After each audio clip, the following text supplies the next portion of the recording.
दोस्तों, फिल्मों के स्क्रिप्ट में अपने फर्ज और अपने रिश्तों में किसी एक को चुनना होता है तो हीरो फर्ज को चुनता हुआ नजर आता है। ठीक ऐसा ही वाकया असम में हुआ है। दरअसल असम पुलिस की एक महिला सब इंस्पेक्टर ने धोखाधड़ी के आरोप में अपने ही मंगेतर को गिरफ्तार कर लिया है। नौगांव थाने में तैनात सब इंस्पेक्टर जुनमोनी राभा ने अपने ओएनजीसी में खुद को कथित जनसंपर्क अधिकारी बताने वाले अपने ही मंगेतर राणा पोगाग के खिलाफ एफआईआर दर्ज कराई थी।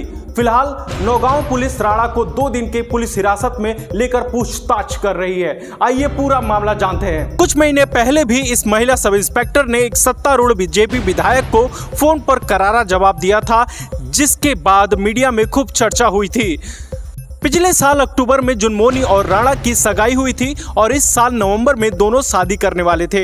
नौगांव थाने में दर्ज की गई शिकायत के अनुसार पुलिस सब इंस्पेक्टर जुनमोनी को सगाई के बाद इस बात का पता चला कि वह जिस व्यक्ति को अपना जीवन साथी बनाने जा रही है असल में वह कथित धोखेबाज है।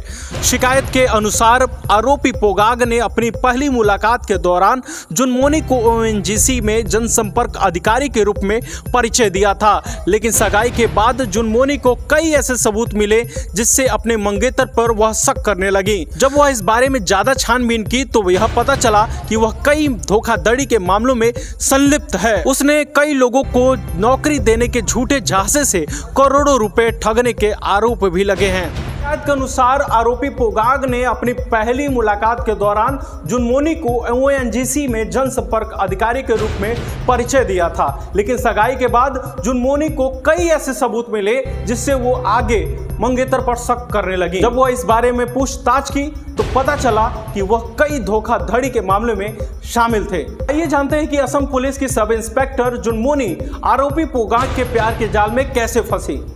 पहली बार दोनों की मुलाकात पिछले साल जनवरी में हुई, जब जुनमोनी माजुली में रहती थी। राणा माजुली के ही निवासी है। कई मुलाकातों के बाद दोनों में प्यार हुआ और कुछ महीने बाद उसके परिवार के आशीर्वाद से दोनों की सगाई हो गई। अपनी सगाई और धोखाधड़ी से जुड़े मामले पर जुनमोनी कहती हैं कि मैं माजुली में तैनात थी, तब मेरी मुलाकात उससे जनवरी 2021 में हुई थी। मेरी एक परिचित थाना प्रभारी ने जान पहचान करवाई थी। पुलिस अधिकारियों के साथ उसकी अच्छी जान पहचान थी। उसका यह कारण यह भी हो सकता है कि वह धोखाधड़ी के काम में लिप्त थे, इसलिए शायद उसे लगा होगा कि पुलिस के साथ पहचान बनाकर रखने में उसे भविष्य में मदद मिलेगी। उसका एक माइंडसेट रहा होगा।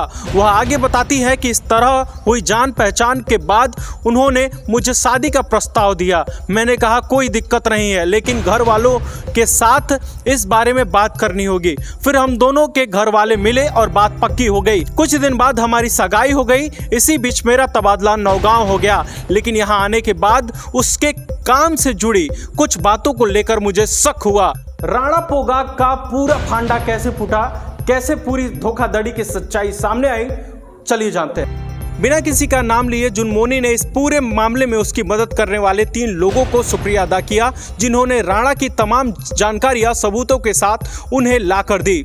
वह कहती है कि राणा ने खुद को ओएनजीसी का जनसंपर्क अधिकारी बताया था। उन्होंने कहा था कि वह कॉर्पोरेट की सामाजिक जिम्मेदारियों के तहत ग्रामीण विकास का काम देख रहे हैं। मैंने भी यहाँ के प्रतिष्ठित कॉटन कॉलेज से जनसंचार और पत्रकारिता की पढ़ाई की है, इसलिए मैं एक जनसंपर्क अधिकारी की इमेज से काफी प्रभावित हुई थी। लिहाजा एक बार भी यह मन में ख्याल नहीं आया कि वह व्यक्ति एक ठग हो सकता है। नौगांव पुलिस का दावा है कि आरोपी राणा के पास से ओएनजीसी के कई दस्तावेज और मुहर बरामद किए गए हैं। राणा अपने साथ हमेशा व्यक्तिगत सुरक्षा अधिकारी और एक वाहन लेकर चलता था ताकि सामने वाले को उसका रुतबा का पता लगे।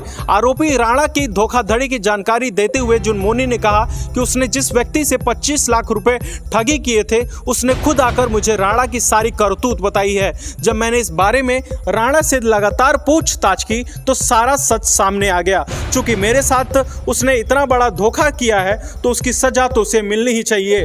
मैं प्रेम में पागल होकर शोक मनाने वाली लड़कियों में से नहीं हूँ। मैं तुरंत एफआईआर दर्ज करवाई। असम पुलिस की सब इंस्पेक्टर जुनमोनी पहले भी मीडिया में चर्चा में आ चुकी है। दरअसल इसी साल जनवरी में जुनमोनी जब माजुली में तैनात थी तो बिहपुरिया क्षेत्र के बीजेपी विधायक अमीर कुमार भुआ को अपनी टेलीफोन पर बातचीत हुई थी, जिसके बाद यह सोशल मीडिया पर वायरल हो गई थी। जिससे काफी हंगामा मच गया था, लोग उनकी तारीफें भी कर रहे थे। तो ऐसे में जुनमोनी इस रिश्ते को बचाने के लिए झूठ का सहारा ले सकती थी या फिर सच को सामने नहीं लेकर आती, लेकिन अपने कर्तव्य को सामने रखते हुए जुनमोनी ने सारे के सारे जो खुलासे हैं उन्होंने कर दिए हैं। तो ऐसे में जुनमोनी को हम पूरे देशवासियों की तरफ से सैल्यूट कर कुशीनगर और देश की खबरों को प्रमुखता से देखने के लिए कुशीनगर संवाददाता को विजिट करते रहें और अर्जुन वेदांत को अपना प्यार देते रहें। बहुत बहुत शुक्रिया।